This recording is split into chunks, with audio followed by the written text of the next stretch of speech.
முதல் மனைவிக்கு உடல்நல குறைவு, மனநிலை சரியில்லை, தீராத வியாதி, குழந்தை பெற்றுக்க முடியாதது, இது மாதிரி இருக்கிற காரணங்களில் நீங்கள் எந்த காரணத்தை குறிப்பிட்டு கையெழுத்து போட்டு கொடுக்குறீங்களோ கொடுக்கலாம். இந்தாங்க, புரிஞ்சுதா?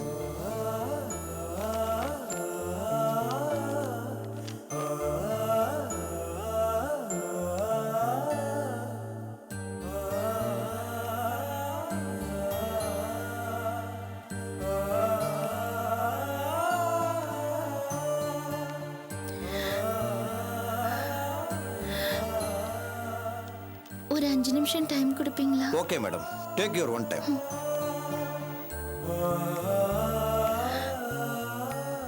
கொஞ்சம் வெளியில வரீங்களா ப்ளீஸ்?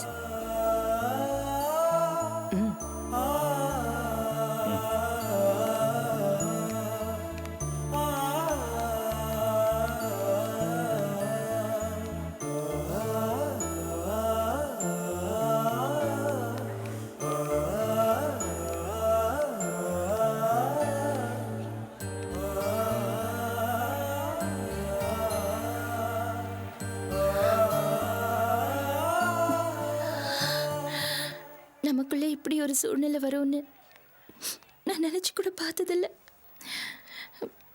கோர்ட்டில் நீங்கள் மியூச்சுவலாக பிரியணும்னு கேட்டீங்க. நானும் சரின்னு சொல்லி கையெழுத்து போட்டேன்.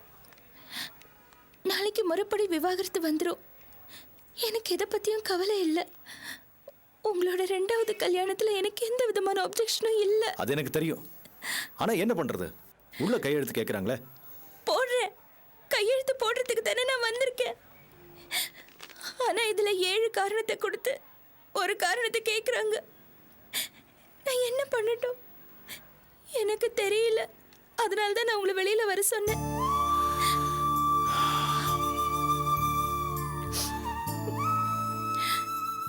என்ன நான் இந்த மாதிரி யோசிக்கவோ எதிர்பார்க்கவோ இல்லையே. நம்ம நினைச்சு பார்க்க முடியுமா? தாலி கட்டும் போதே இதே புருஷன் நாளைக்கு நம்மள கோர்ட்டுக்கு இழுப்பாரு, அசிங்கப்படுத்துவாருன்னு கற்பனையாவது பண்ணி பார்க்க முடியுமா?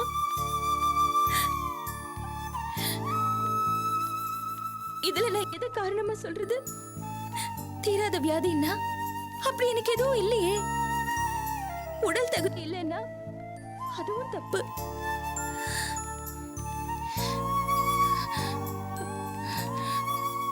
குழந்தை இல்லைங்கிற காரணத்தை குறிப்பிட்டு வேணும்னு நான் கையெழுத்து போட்டுமா?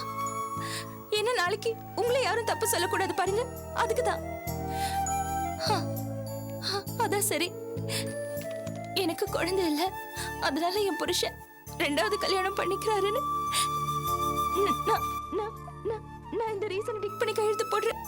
இதான் கரெக்டா இருக்கும். வாங்க, நான் இதே காரணமா சொல்றேன். வாங்க, சீக்கிரம் வாங்க.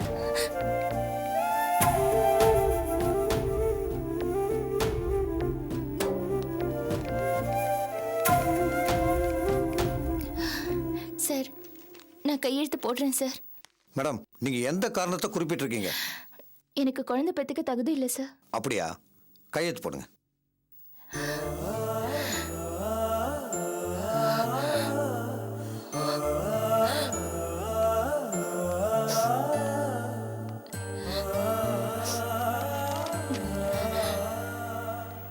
இப்ப நான் போலாமா சார்? போலாம். என்ன சார், மாலை மாத்திக்கிறீங்களா? இல்லை சார், மோதிரம் மாற்றிக்கிறோம். ஓ, அப்படியா? சரி, அதுக்குள்ள சில ஃபார்மாலிட்டிஸ் இருக்கு, அதை முடிச்சிடணும்.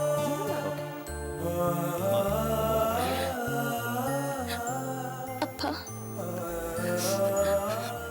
நீ ஏமா இங்க வந்த? நீங்க ஏன்பா அங்க வந்தீங்க? எனக்கு ரொம்ப சங்கடமா இருந்தது. தெரியுமா, வாழ்க்கையில நான் பண்ண பெரிய தப்பு அங்க வந்ததுதான். நாங்க வந்துடக்கூடாது. அப்படி சொல்லாதீங்கப்பா. எனக்கு தெரியும் நீங்க மனசார அங்க வந்து அப்படி கேட்டிருக்க மாட்டீங்க. சூழ்நிலை தான் உங்களை அப்படி அங்க வர வச்சது. எனக்கு நல்லா தெரியும். அபி, உனக்கு ஒரு குறையும் வராதுமா. வாழ்க்கையில இன்னும் நீ நல்லா இருப்ப.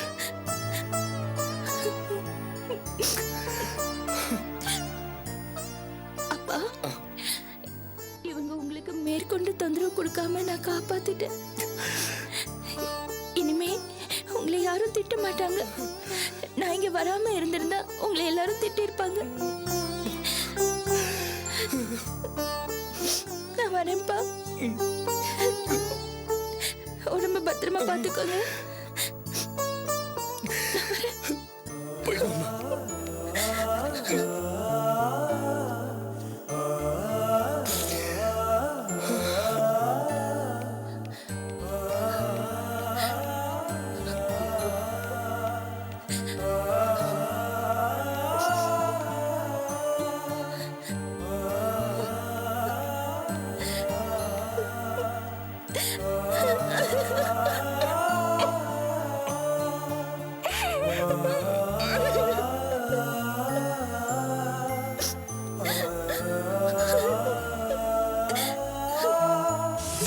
அபி,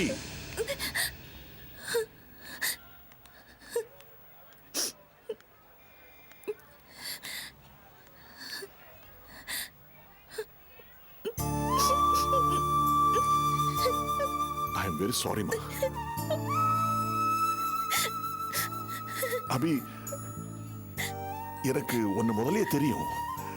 ஆனா வெறும் அபியா தான் தெரியுமே தவிர பாஸ்கரோட மனைவிங்கிற விஷயம் எனக்கு தெரியாதம்மா. அந்த உண்மை தெரிஞ்சிருந்தா நான் சில விஷயங்களை தவிர்த்திருப்பேன். என்னை அறியாம நான் உனக்கு பல சங்கடங்களை கொடுத்துட்டேன். ஐ ஆம் வெரி சாரிமா. அன்னைக்கு நீ யாருன்னு புரிஞ்சுக்காம நிச்சயார்த்தத்துல உன்னை முன்வரிசையில வம்பா உட்கார வச்சுட்டேன். ச்சே, ச்சே. உன் மனசு எவ்வளவு நொந்திருக்கும்.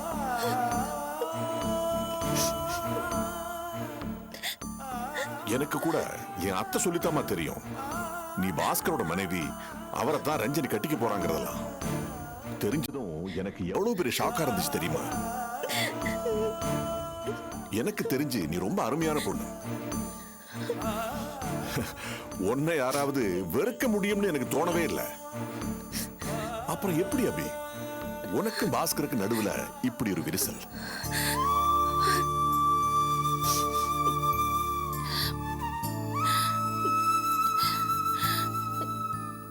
சார், வாழ்க்கையில சில விஷயங்களுக்கு காரண காரிய தொடர்பு இருக்கிறது கிடையாது.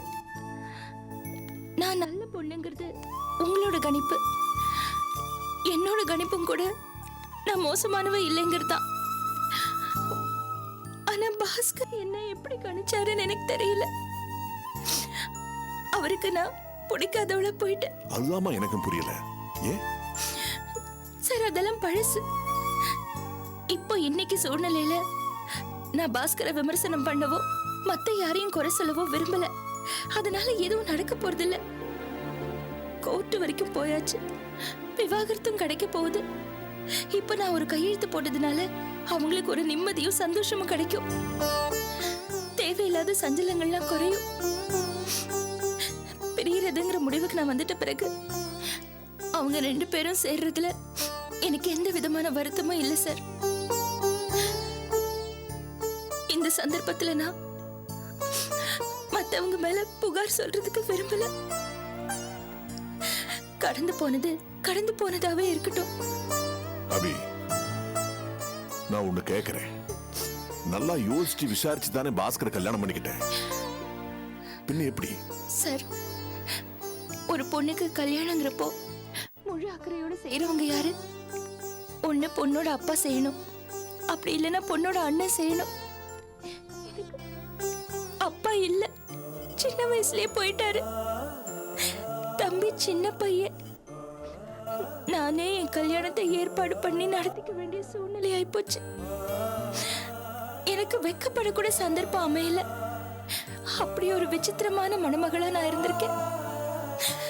நானே பணத்துக்கு ஏற்பாடு பண்ணி மண்டபம் பார்த்து கடன் வாங்கி அப்பதான் அப்பா இல்லாத ஒரு வேதனை என்னால முழுமையா புரிஞ்சுக்க முடிஞ்சது.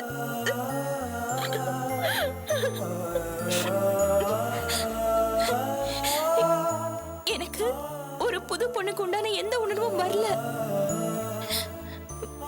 என் மனசு முழுக்க என்னோட அம்மா, தங்கச்சி, தம்பி, குடும்பம், பொறுப்பு இதான் இருந்தது. அப்படி இருந்து பண்ணிக்கிட்ட கல்யாணம் தான் அது. தரகர் சிபாரிசு பண்ண மாப்பிள்ளை தான் பாஸ்கர். என்ன மாதிரி பொண்ணுக்கு கல்யாணங்கிறது 50% ரிஸ்கான விஷயம்தான். பாஸ்கர் விஷயத்துல அவரோட முகத்தை பார்த்து நம்பி அந்த ரிஸ்கை நான் எடுத்தேன். ஆனா தப்பா போச்சு. அதே எனக்கு அப்பான்னு ஒருத்தர் இருந்திருந்தா இன்னும் நான் கொஞ்சம் தெளிவா இருந்திருக்க முடியும் இல்ல சார்? நான் கஷ்டப்படும் போதெல்லாம், வேலை பொறுப்புன்னு சிரமப்பட்ட சமயங்கள்ல எல்லாம் அப்பா இல்லாதது என்ன உறுத்தி இருக்கு.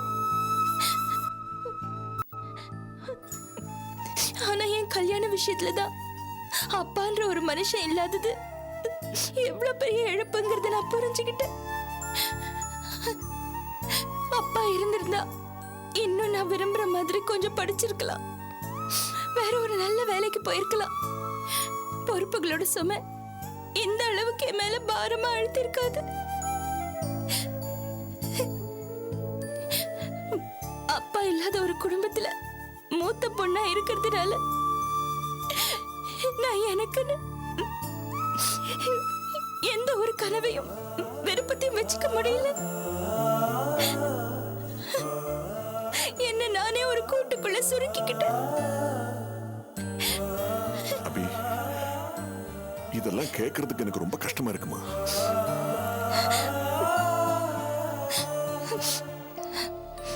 சார் பாவம் சார், நீங்க எதுக்கா சார் கஷ்டப்படணும்? என் வேதனைக்கு உங்களுக்கு என்ன சார் சம்பந்தம்? சரி, இது பாரு, அடுத்து என்னம்மா பண்ண போற? இது வரைக்கும் எனக்கான வாழ்க்கைய நான் வாழல சார். கல்யாணமும் புருஷனும் நிலைச்சிருந்தா ஒருவேளை அது எனக்கான வாழ்க்கையா இருந்திருக்கும். ஆனா இப்ப அதுவும் இல்லைன்னு ஆயிடுச்சு. So, இனிமே எனக்கான வாழ்க்கைங்கிறது என்னையும் என் தொழில் முன்னேற்றத்தையும் தான் குறிக்கும். எனக்கும் என்ன சார்ந்தவங்களுக்கும் நான் நிறைய செய்யணும் சார். நான் முன்னேறணும் சார். அதுக்கு நான் என்ன வளர்த்துக்கணும். பிறந்ததுக்கு அடையாளமா நான் ஏதாவது செய்யணும்ல. இந்த இடையில வந்த பாதிப்புகளை நான் மறக்கணும்னு நினைக்கிறேன். அவ்வளவுதான். I am sorry, அபி. எதுக்கு சாரி?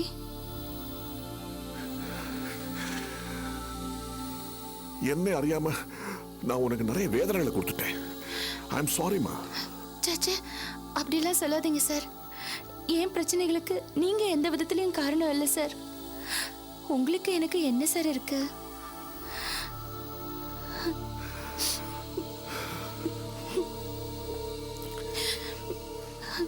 சரி சார், நான் வரேன்.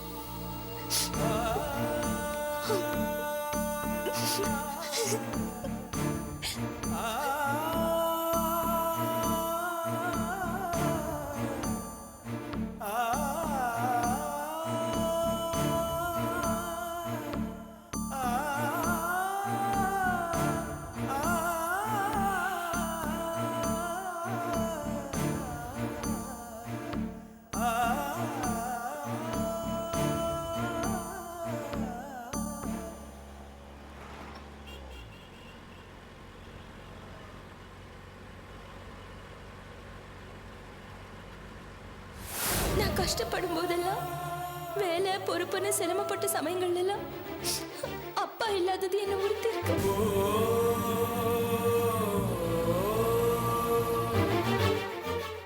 அப்பா இல்லாத ஒரு குடும்பத்துல மூத்த பொண்ணா இருக்கிறதுனால நான் எனக்கு எந்த ஒரு கனவையும் விருப்பத்தையும் வச்சுக்க முடியல. என்ன நானே ஒரு கூட்டுக்குள்ள சுருக்கிக்கிட்டேன். அதே எனக்கு அப்பான்னு ஒருத்தர் இருந்திருந்தா இன்னும் நான் கொஞ்சம் தெளிவா இருந்திருக்க முடியும் இல்ல சார்? மறுபடியும் நீங்க அந்த குடும்பத்தோட ஒட்டிக்க மாட்டீங்கன்னு என்ன நிச்சயம்? ஈஸ்வர் மேல சத்தியம், நான் எந்த காலத்திலையும் இந்த குடும்பத்தை விட்டு போக மாட்டேன். இது